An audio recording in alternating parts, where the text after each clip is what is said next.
part. So we're gonna go.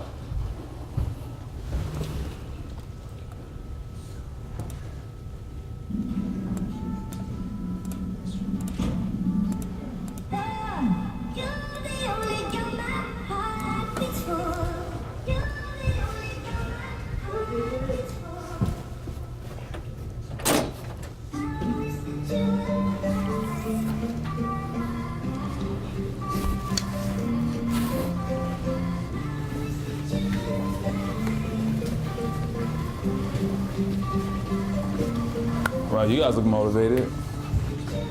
Nah, always motivated. Proof's in the pudding. I gotta see it, believe it.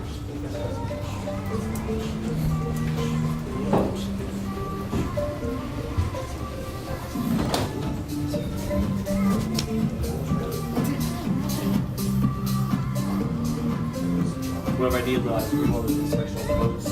What's that? Quotes you write for us. You motivate. I'm sorry, say again? Those quotes you write for us. That's what I do. Oh, on your assignments, when you guys turn your assignments? I feel like it's motivating. It's supposed to keep you on that level, right? All right. How was you guys' break? It was good. All right, so, of course, today's lecture, what are we speaking about? What are we going into? Research, brainstorming, Exactly, for what? For features. So, how important is planning in any type of process that you have? Anything that you're doing, how important is that? Semiotics. Very. Yeah, but why? Because it's part of our part, Okay, which is but how it relates to a feature story? because you have to have it all planned out so you know what you're doing. So you're doing it halfway through, like, oh, this is a really stupid idea, and I know where to go with this. Okay, Sarmiento. You don't want to just throw up ideas all over your paper and hope it looks good. Exactly, just throwing up ideas all over your paper is gonna make your paper look like what? Like you just threw up ideas all over your paper, right? How can anyone focus? How can they actually understand what you're trying to say if you're not planning, right? Okay. So really quick, before we hop into this lesson, I have a video that I want to show you about one of the oldest living World War II veterans.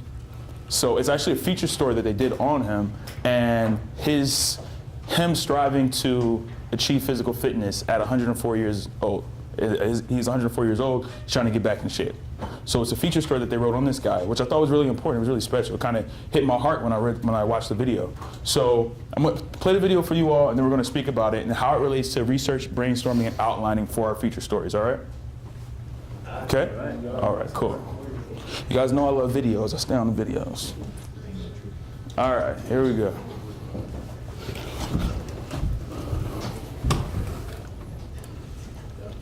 So the name of the story is called 104 Years Young. And I believe the remote control is over here.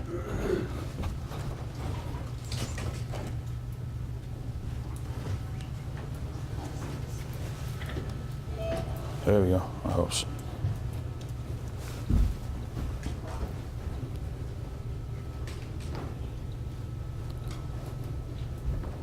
You guys should feel excited about features. It gives you a little bit of space, a little bit of room to be more creative in your work, right? And you'll see why. This is a good example.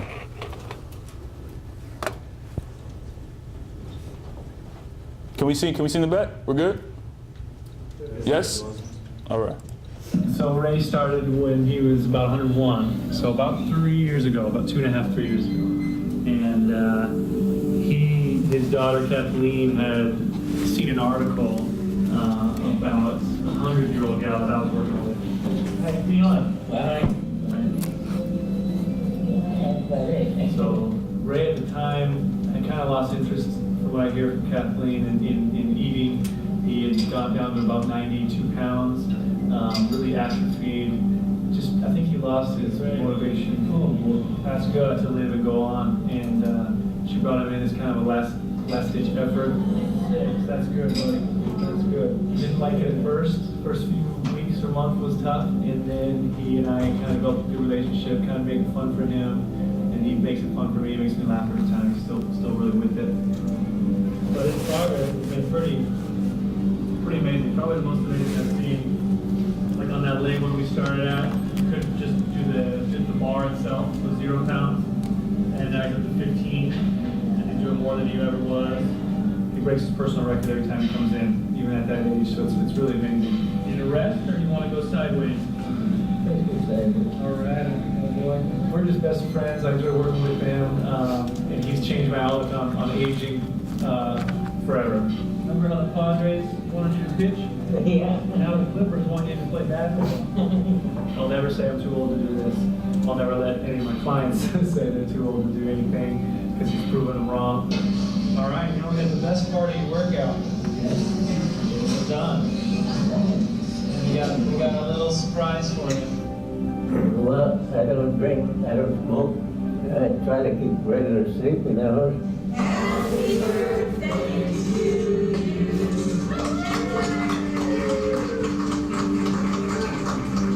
And lots of gardening and walking outside all the time.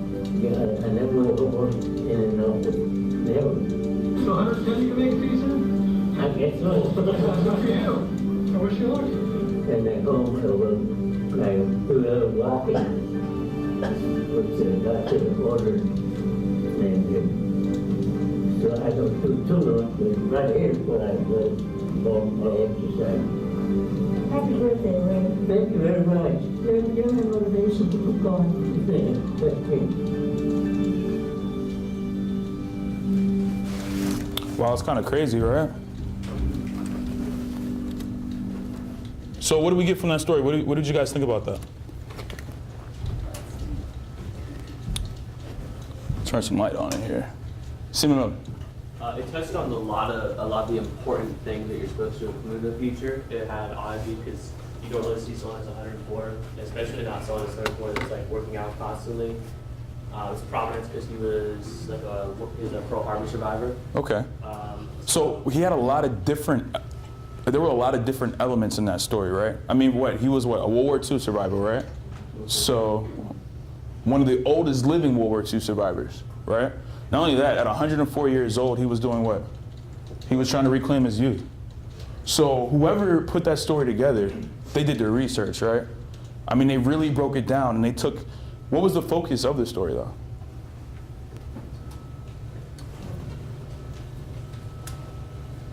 Seaman Zerker. That even at an old age, people actually exercise and they can build themselves back in shape. Okay. Anything else? Seaman Maddox. I think it's more about human spirit and perseverance, just, basically not letting anything or, be an excuse to not achieve what you want. Exactly, right? So even at a feature story, that was a video feature story, but it still is going to do the same things, or we still need to do the same things to get to that level as whoever created that video did. And this morning, we're going to talk about researching, we're going to talk about brainstorming and outlining. And this is how you're going to home in on your feature. I'm going to teach you guys different techniques and different skill sets that you're going to develop to get all those thoughts that you're pulling from everywhere, to get in on one playing field, one channel, so to speak. So you can put that information on your paper and allow other people to understand what your feature is going, what you're talking about in your feature story. Make sense? Yes. Don't just say yes. If it doesn't make sense, tell me it doesn't make sense. So, all right, well, let's get started then. All right, so we're up. I saw that video, I watched the video a couple of times and I was like, wow, it's really powerful story. So, planning to write your feature. So now you know what your story is. What do you have to know about it? What do you need to know about it? What are the most important characteristics or characters in your story? How should their story progress? These are all things to consider as you start planning your story. Everything revolves around your focus. Why is that? Why does everything in your story revolve around your focus? Nope. Seaman Stoner. Because your focus is the main dominant message throughout your story, so it's obvious that everything needs to revolve around that. Okay, definitely. All right, solid. I'll take that. So your objective is to practice feature writing principles. We're going to cover the research portion of planning for your features. We're going to go into the brainstorming options and also outlining. So So research, doing your background research should be your first step. Why do we think that's our first step? What does that allow us to do when we do our research? Simon Jensen. It gives you kind of a foundation to build from. Exactly, right? You kind of can, it's easier to plan things. Like you said, a foundation, laying down the foundation and get your story rolling, right? And it helps you, it gives you a one-up. And at the end of the day, it gives you a one-up on understanding what your story is about, understanding maybe your SMEs, and you have a little bit more ammunition to go to that person and be like, hey, well, can you tell me about this? Can you tell me about that? So, in regards to research, you have the funnel discovery phase. After determining the subject of your story and focus, the first step in planning is to conduct background research. Although there is no one way to conduct research, you need enough information to write an interesting story. This information comes in many forms. In this phase, refine your story and start narrowing down what you need to write your story. So use multiple resources. The more sources you use during your research, the more your reporting will have. So when you have depth, more information and insight. The more information and insight you have to write a feature story, the more information and insight that you have to write any story, once you get to the fleet, the better your story is going to be. It gives you more to work with, right? It gives you more understanding. You understand, hey, this is what these people are doing. This is why this story is important. So it gives it depth. Context, a broader understanding. What does that mean to have a broader understanding? Simon Franklin. A broader understanding you're doing your research process. How does that help you? How do you benefit from that?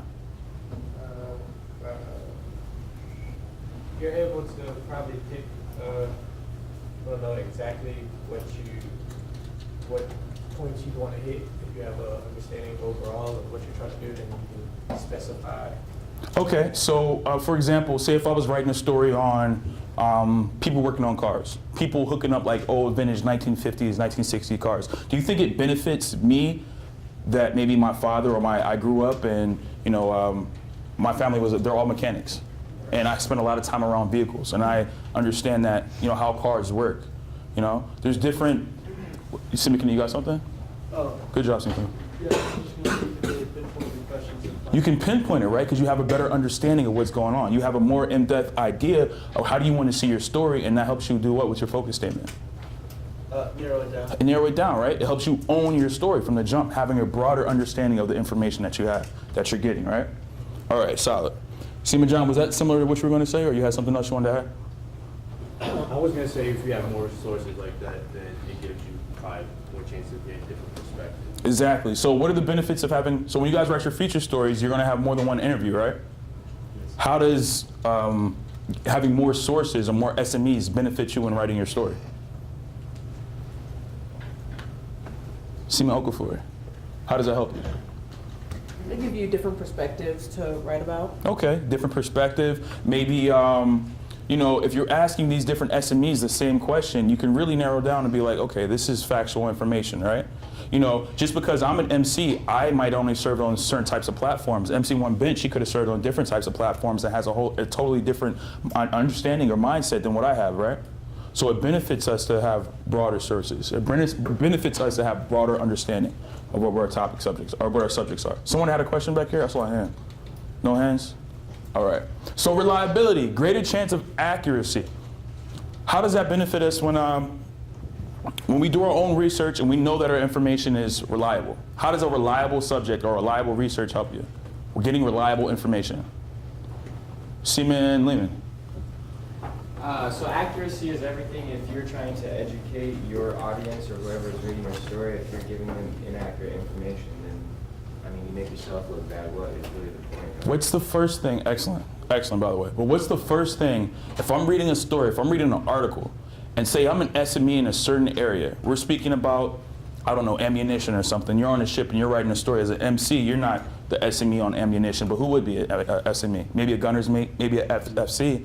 And then they're reading your story, and you're putting in the wrong information about that. What does that do to your reader? Your story is published, by the way. So now they see that you're putting out false information in stories about something that they own, about their weapon systems. What do you do to your readers in that case? What happens to your readers? They're gonna stop reading. You lose all your credibility with that right there. Trust me, when you mess up in the MC realm, people know about it, especially on your ships. Especially when you take someone's photo and you put down the wrong cut line, you put down the wrong captions, you spell people's names wrong, you lose your credibility because our job is about accuracy. That's the biggest part. So when you're reliable, you have a greater chance of accuracy. When your SMEs are reliable, you have a greater chance of accuracy and being, having everything in your story on point. Any questions on that? What you got, St. Max? When you're doing so many stories on so many different topics, obviously when you're in the fleet, you're not going to have an abundance of time just to sit there and research every topic in depth.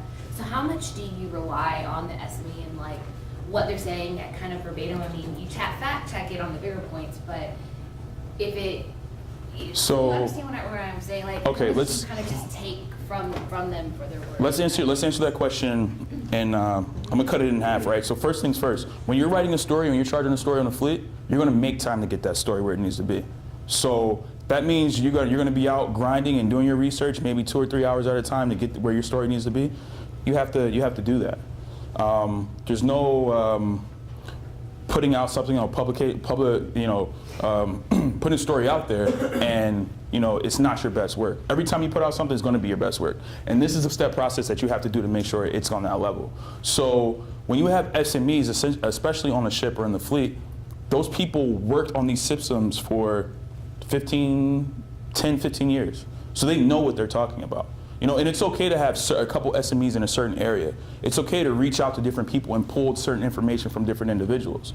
But when you get that information from them, it's okay for yourself to also backtrack. Maybe look that information up. Or maybe what I like to do is, if I'm asking about a certain kind of AG's weapon system, I'm going to go online. I'm going to discover, hey, what is an AG's weapon system? What does it do? What's the purpose of it? And I'm going to take that information, I'm gathering my information, and I'm going to go back and I'm going to, when in my interview, I'm going to, hey, can you tell me about the AG's weapon system? What do we use?